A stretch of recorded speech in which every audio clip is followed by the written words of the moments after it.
Assalamualaikum warahmatullahi wabarakatuh. Perkenalkan, nama saya Karoma Kunitun. Saya berasal dari Prodi Hubungan Masyarakat, Fakultas Ilmu Komunikasi, Universitas Muhammadiyah Riau. Baiklah, pada kesempatan kali ini saya akan menjelaskan ringkasan materi dalam mata kuliah Al-Islam 2. Baiklah, pada materi pertama, hakikat ibadah. Pengertian ibadah secara bahasa ialah tunduk dan patuh. Ibadah merupakan bentuk upaya mendekatkan diri kepada Allah dengan mengerjakan perintahnya dan menjauhi larangannya. Ibadah terbagi dua. Yang pertama, ibadah mahdoh, dan yang kedua, gairu mahdoh. Pengertian dari ibadah mahdoh atau khusus ialah apa yang telah ditetapkan oleh Allah, akan perinciannya dan cara-caranya yang tertentu.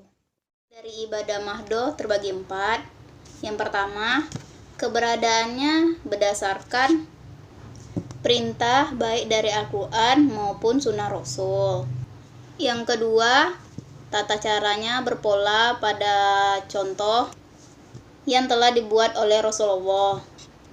Yang ketiga, yaitu bersifat suprarasional atau tidak secara logika. 4. Asas ketaatan dalam melaksanakan ibadah ini adalah kepatuhan atau ketaatan. Yang kedua, yaitu pengertian dari ibadah gairu mahdoh, ialah segala sesuatu yang dicintai dan diridhoi oleh Allah, baik berupa perkataan atau perbuatan secara lahir dan batin.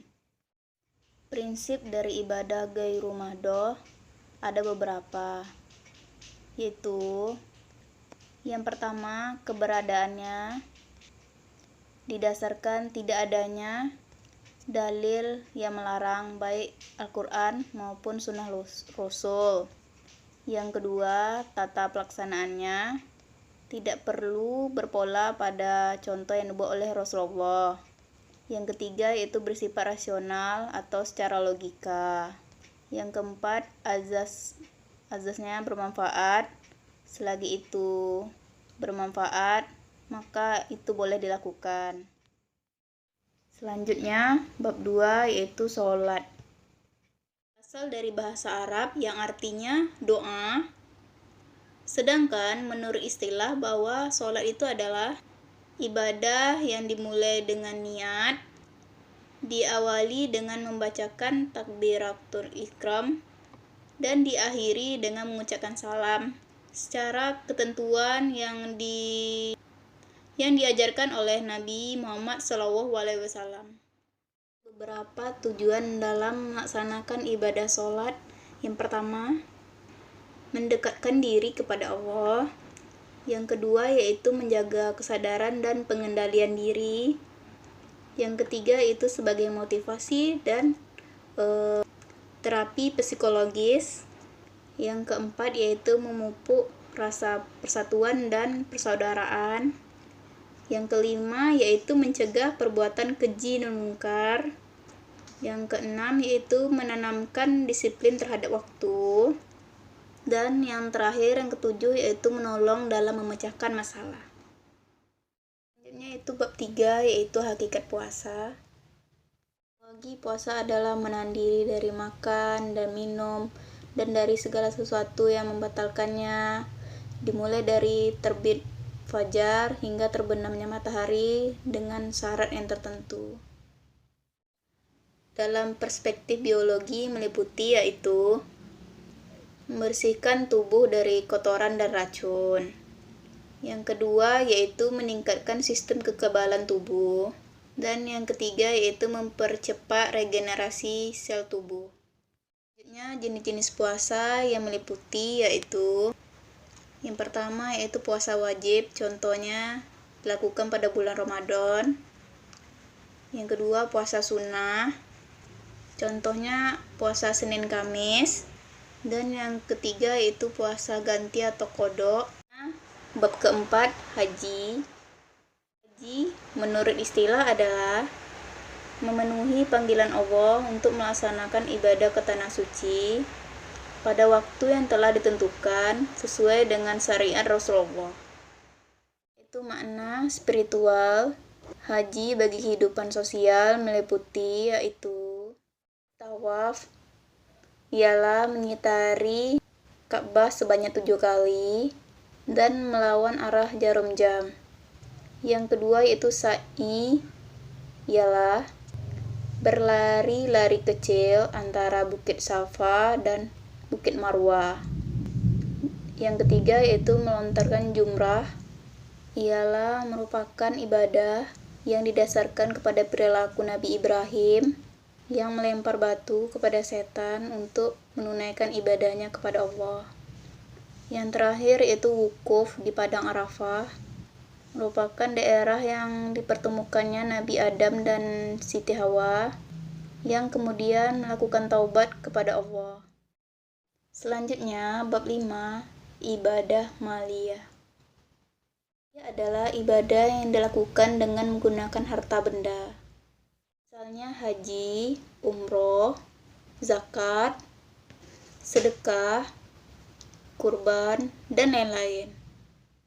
Hikmah dalam menjalankan ibadah maliyah yang meliputi yaitu yang pertama, bagi orang yang mampu dengan berzakat, maka harta itu menjadi bersih dari hak-hak orang lain yang telah dititipkan oleh Allah kepada orang yang mampu. Yang kedua yaitu bisa membersihkan penyakit hati seperti tamak, rakus, kikir, dan penyakit hati lainnya.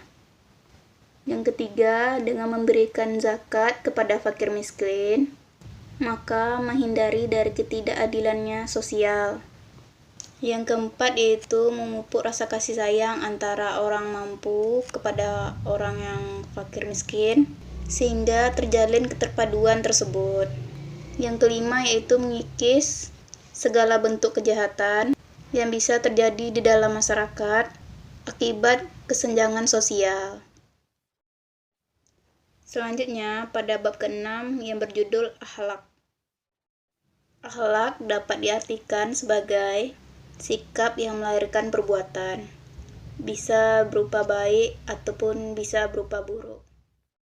Selanjutnya, pentingnya dalam berakhlak mulia ialah melaksanakan perintah Allah.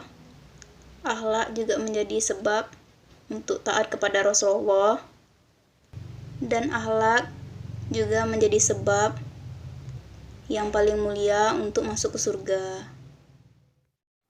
Akhlak sebagai modal sosial bagi keberhasilan seseorang meliputi yaitu yang pertama yaitu iskomuhabbat, artinya kecintaan yang mendalam kepada Allah Subhanahu wa taala. Yang kedua yaitu saja'ah, yang artinya keberanian yang tertanam dalam diri seseorang. Yang ketiga yaitu orang yang memiliki pendirian yang teguh dan perwira. Yang keempat itu toleransi, yaitu semangat tenggang rasa yang ditebarkan antara sesama manusia. Yang kelima yaitu kasbi halal, artinya usaha-usaha yang disesuaikan dengan ketentuan agama. Lalu yang terakhir yaitu kreatif, ialah mencari hal-hal baru untuk meningkatkan kualitas kehidupan. Berikutnya yaitu bab 7, macam-macam akhlak. Para ulama menjelaskan bahwa berakhlak baik terdapat 3 perkara, yaitu yang pertama yaitu membenarkan berita yang datang dari Allah. Maksudnya itu seseorang tidak boleh ragu atau membimbang dalam membenarkan berita yang datang dari Allah. Yang kedua yaitu menerima hukum-hukum yang Allah tetapkan dengan mengamalkannya. Maksudnya, bagi seseorang jika dia berakhlak baik kepada Allah, maka ia harus menerima beban syariat tersebut. Yang ketiga yaitu menerima takdir Allah dengan ridho dan sabar.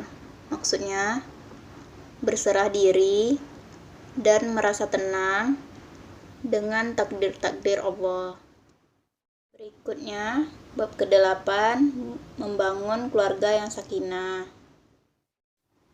Pernikahan adalah fitrah manusia, maka dalam Islam menganjurkan untuk menikah karena menikah merupakan naluri kemanusiaan.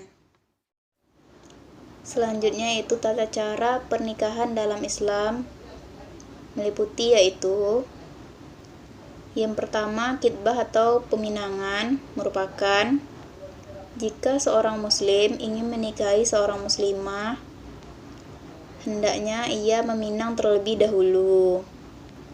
Yang kedua yaitu akad nikah. Pada akad nikah ini, kewajiban yang perlu dipenuhi ada beberapa, yaitu yang pertama, antara suka di antara kedua mempelai tersebut, adanya ijab kabul, adanya mahar, adanya wali, serta adanya saksi-saksi. Dan yang terakhir yaitu walimah atau pesta pernikahan yang merupakan hukumnya wajib dan diusahakan sederhana mungkin. Berikutnya yaitu bab 9, akhlak dalam keluarga. Pengertian keluarga ditinjau dari dua perspektif, psikologis dan sosiologis.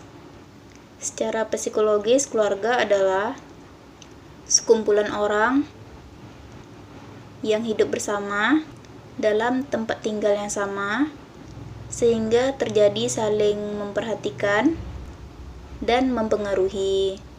Sedangkan pengertian keluarga secara sosiologis ialah satu persekutuan hidup yang dijalin oleh kasih sayang antara pasangan dua jenis manusia yang dikukuhkan dengan pernikahan. Berikutnya yaitu bab 10, akhlak sosial. Dari beberapa pendapat ahli bahwa sosial itu adalah hubungan individu dalam sebuah komunikasi dan bagaimana cara mereka menjalin hubungan antar sesamanya dan tidak terikat oleh pola tertentu. Selanjutnya yaitu prinsip-prinsip Islam dalam mewujudkan kesejahteraan sosial. Bahwa kesejahteraan sosial itu menuntut terpenuhinya kebutuhan manusia. Seperti kebutuhan primer, contohnya makanan, pakaian, dan tempat tinggal yang layak. Dan kebutuhan sekunder, contohnya sarana transportasi, informasi, dan telekomunikasi. Dan yang terakhir yaitu kebutuhan tersier, contohnya sarana rekreasi dan entertainment. Selanjutnya bab 11, muamalah. Arti luas dari muamalah adalah suatu aturan Allah yang mengatur manusia dalam pergaulan sosial. Dan muamalah dalam arti sempit adalah aturan-aturan Allah yang harus ditaati, yang mengatur hubungan manusia dalam kaitannya dengan cara memperoleh dan mengembangkan harta benda. Akhlak dalam bermuamalah terdapat 3 perkara, yaitu yang pertama, menahan diri dari mengganggu sesamanya. Maksudnya yaitu menahan diri dari mengganggu atau menyakiti orang. Yang kedua yaitu berbuat kebaikan bagi sesamanya. Dan yang terakhir yaitu menampakkan wajah yang ceria. Maksudnya selalu memperlihatkan wajah yang terbaik yang pernah kita miliki. Selanjutnya bab 12, Islam dalam persoalan hidup dan kerja. Dalam diri manusia disebut dengan nafs. Nafs sebagai potensi yang membawa kepada kehidupan. Pandangan Al-Quran, nafs diciptakan oleh Allah dalam keadaan sempurna untuk berfungsi dalam mendorong manusia untuk berbuat kebaikan ataupun keburukan. Dalam pandangan Islam, bekerja itu merupakan ibadah. Maka, apabila seseorang jauh dari kata malas dan senang melakukan pekerjaan yang bermanfaat, maka itu rangka beribadah kepada Allah. Terakhir, bab 13, Islam dalam masalah harta. Harta dan jabatan adalah amanah yang dititipkan oleh Allah dan akan dipertanggungjawabkan di kemudian hari, baik terhadap cara mendapatkannya maupun cara mempergunakannya dari yang didapatnya. Bentuk-bentuk harta yang akan dipertanggungjawabkan meliputi yaitu: yang pertama, harta yang didapat dengan cara yang halal, kemudian keluarnya dengan cara yang halal pula. Yang kedua, harta yang didapat dengan cara yang halal, tetapi keluarnya untuk yang haram. Lalu yang ketiga, harta yang didapat dengan cara yang haram, keluarnya untuk keperluan yang halal.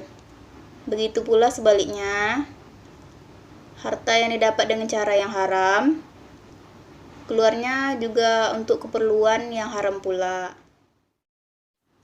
Demikianlah penjelasan materi dari saya. Apabila ada kesalahan dalam pengucapan kata, mohon dimaafkan. Wabillahi taufiq wal hidayah. Assalamualaikum warahmatullahi wabarakatuh.